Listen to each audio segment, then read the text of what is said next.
Welcome to the Learning Pines YouTube. We hope this video helps. Encountering error code 126, often linked to Schedule 1, can be incredibly frustrating, especially when you're trying to file your taxes. This specific error typically signals that your tax software cannot locate or process a critical file, usually related to your Schedule 1 form. It's a common stumbling block that prevents successful submission or even stops your software from updating properly. Don't worry, we're here to guide you through the fixes, ensuring your tax season remains on track and stress-free. So, why does error code 126 pop up in the first place? Often, the root cause is a missing or corrupted file associated with your Schedule 1 form within the tax software itself. Your program simply can't find what it needs. Another frequent culprit is outdated software. Running an older version of your tax program or even your operating system can lead to compatibility issues.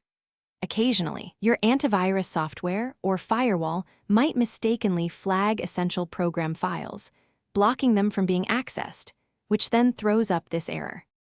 Ready to start fixing it? Your immediate actions can often resolve this error quickly. Begin by simply restarting your computer and then relaunching your tax software. A fresh start can often clear temporary glitches.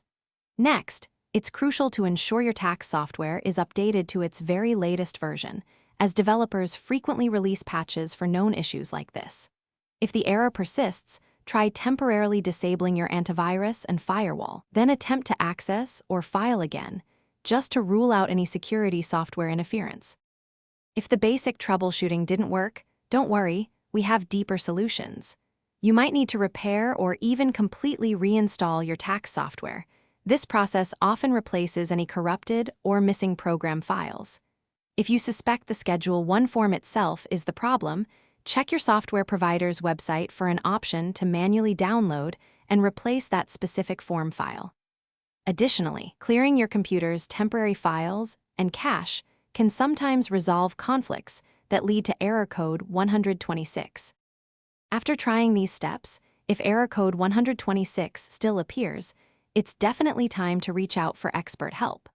Contact your tax software provider's customer support team. They have specific tools and knowledge to diagnose more complex issues. Be sure to provide them with the exact error message and clearly explain all the troubleshooting steps you've already completed. Remember, keeping your software and operating system regularly updated, along with routine system maintenance, is your best defense against encountering such errors in the future. Thanks for watching. Consider subscribing if we helped you.